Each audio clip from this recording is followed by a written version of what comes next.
Alex's Torment. Her platinum hair with silver streaks stood out most in his memory, and the fact that she was pale, thin and amazingly beautiful. He returned to his thoughts. No, not pale. Milky white. Her name was Stella, but she was called Stel. He called her Stella, and that seemed to suit her. She called him Alex, and it took him years to erase from his mind the image of her last, convulsive breath, just enough to remember her as she used to be, when he first met her. Her warm blue eyes. He sat motionless except for his mind, with a cigarette dangling from the fingers of his right hand and a bottle of gin sitting on the cement floor at his feet. He stared at the inside of the big white garage door. The garage was his hideout, with its clutter and unsightly bare walls of hollow blocks that looked more like a prison cell than a comfortable hideout. But he was comfortable here, in a chaise longue, sipping gin and staring, listening to the October wind. To the left of the garage door, near a small part of the bricks forming the corner, there was a metal cabinet, rusted and faded yellow in places, in which various garage accessories were stored.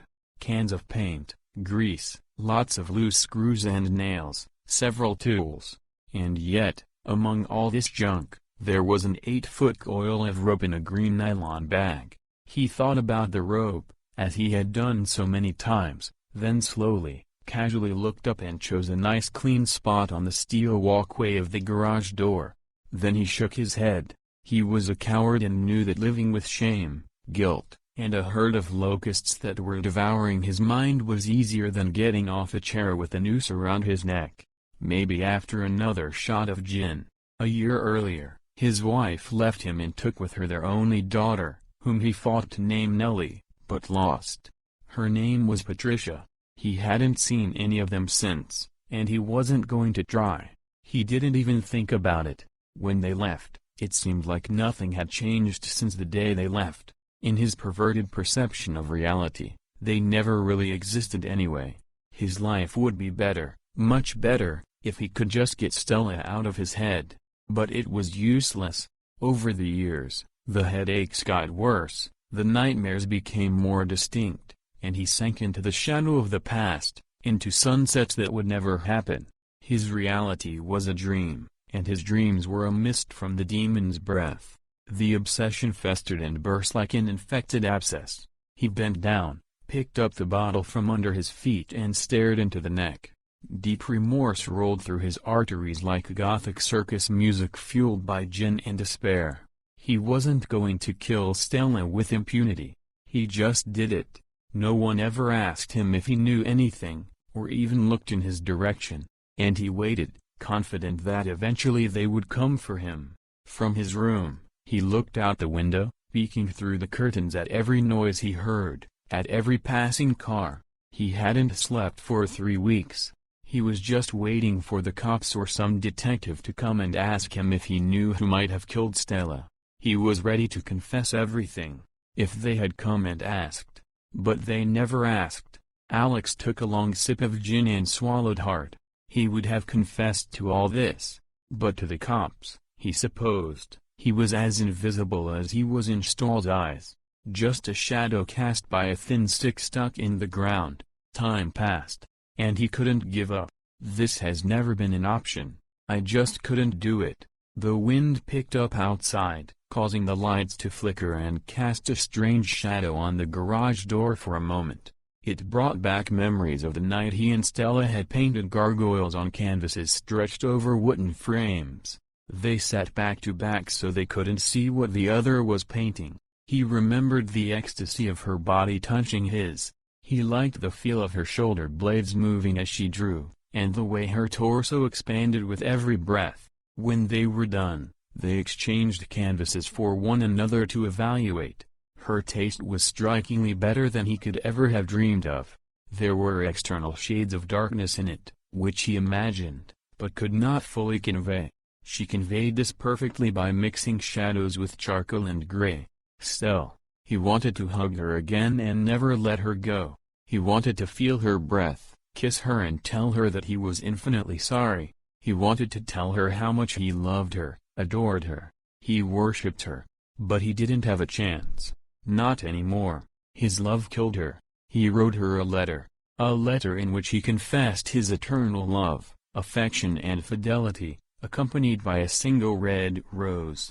She never replied to the letter and dropped the rose into a glass of water. The rose began to fade, and she just let it happen. Rewind the memory. An endless cycle. He had been trying for so many years to stop the events of that night replaying in his head that he couldn't take it anymore. He had to talk to her about the letter.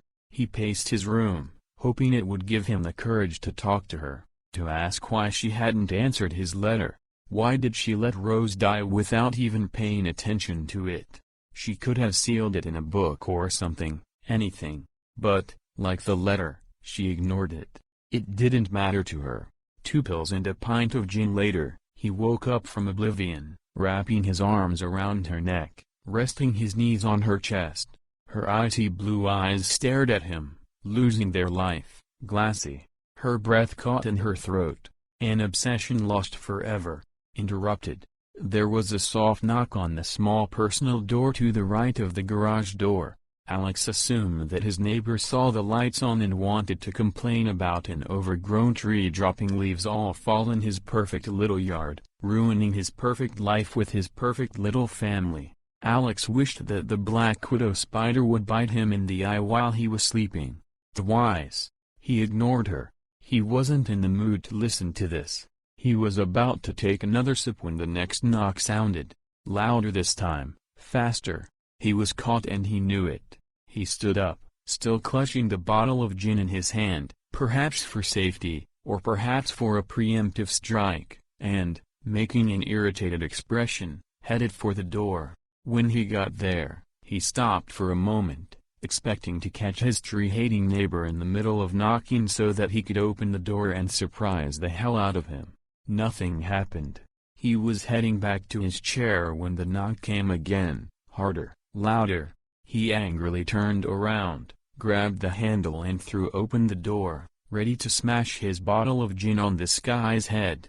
Just a darker shade of darkness. After making sure that someone was playing a prank on him, he stuck his head out, but held onto the handle with his free hand for safety. He squinted and looked around, but saw no signs of life anywhere.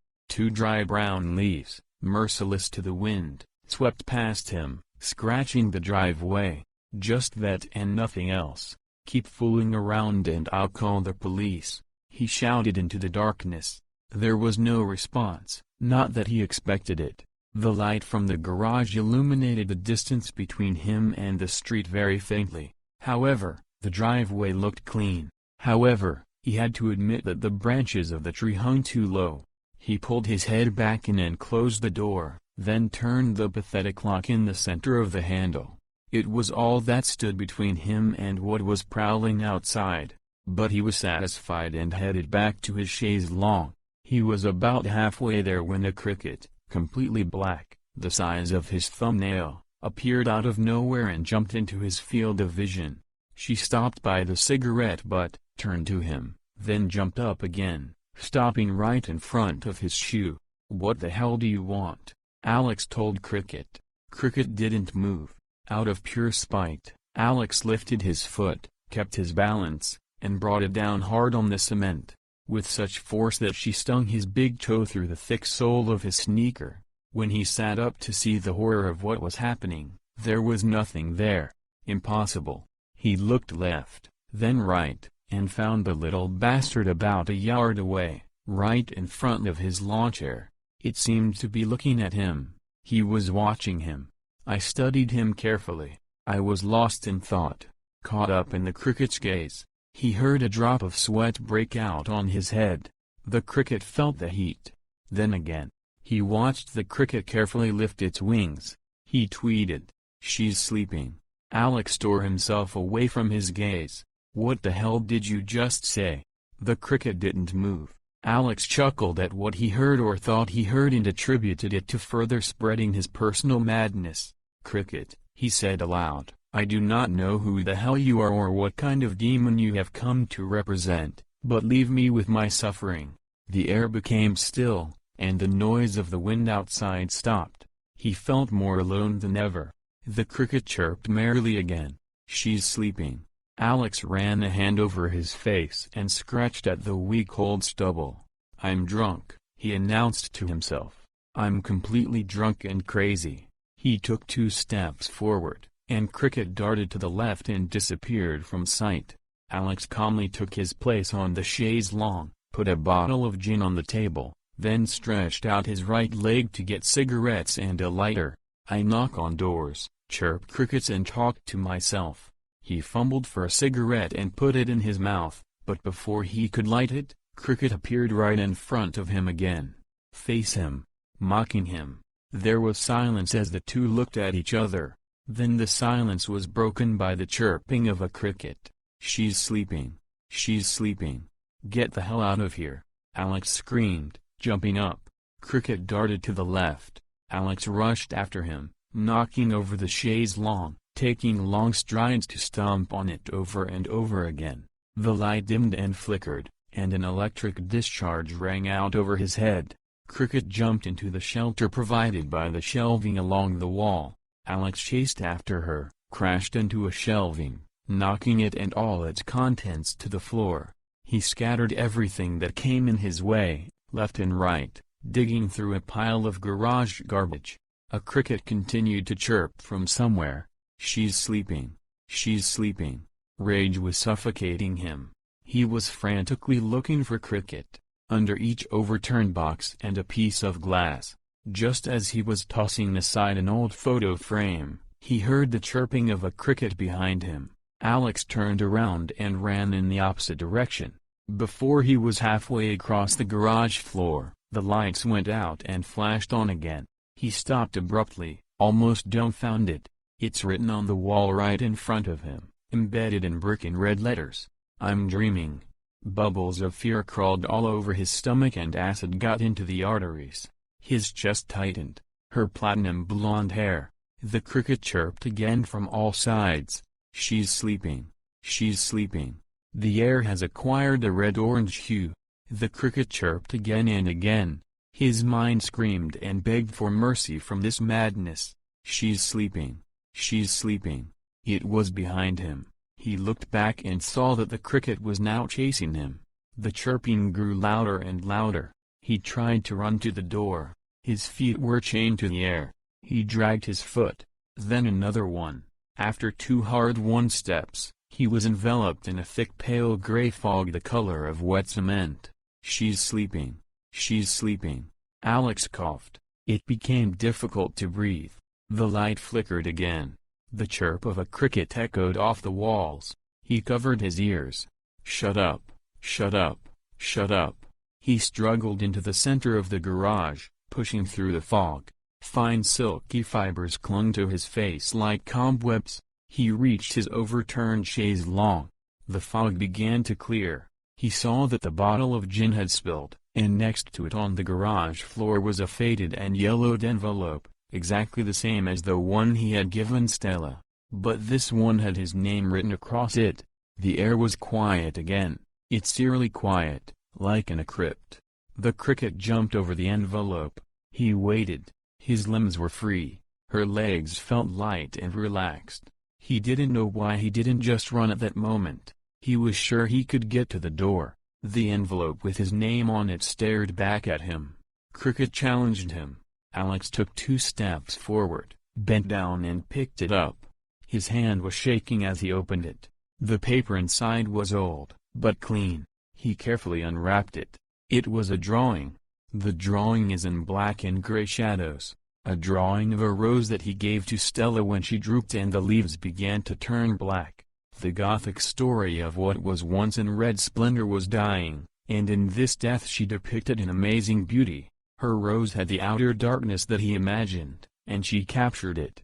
It was perfect, and under it she wrote "I love you too." Alex felt the plasma flowing from his brain into his stomach. She boiled up like green lava. Now he saw it all in a vision in front of him. He had been too blinded by impatience before. She let the flower wither to paint it. She knew how much he liked it. She cooked it perfectly for him. He killed her in a rage, and she died because of love. He held the paper tightly with his mouth agape. 20 years of guilt and madness burst from his eyes. He stared at the photo through streaming tears, studied every line, every stroke. He was roused from his reverie by a silent shadow that quickly slid across the garage door. To catch it quickly, when he looked at the paper again, he saw a tiny speck in the center of the page that sparkled like a silvery sheen. Then the rest of the drawing began to change. The shiny speck expanded and swirled, then turned a shocking icy blue color. The lines surrounding the rose were transformed. Another moment, and he stared at her eyes. He crumpled up the paper and screamed into the air, "I'm so sorry. I didn't know." A shock wave of horror swept over him as the door burst open and another cricket flew into the room, then another, then in waves, jumping over each other and chirping, "She's sleeping. She's sleeping." Alex's screams were drowned out by the deafening chirping of 1,000 crickets. He spun and spun, surrounded by black crickets chirping like a pack of demons, screeching. His chest tightened again. "Have mercy, please stop. Sorry, I love you." The crickets got to his feet and clung to his ankles. "Stella. Please, Stella, stop it. Stella." It was the first time he had said her name out loud since that night. It left a bitter taste in his mouth. He shouted her name over and over with such ferocity that the veins in his neck swelled and turned dark purple. Everything swam before my eyes, my head was spinning. He thought about his daughter, but only for a moment. He fell into the fog. Alex opened his eyes and felt the bruises on his face heal in the place where he hit the ground. The crickets are gone. The air was cold and still. The damp chill of the cement floor felt good on my cheek. The headache is gone.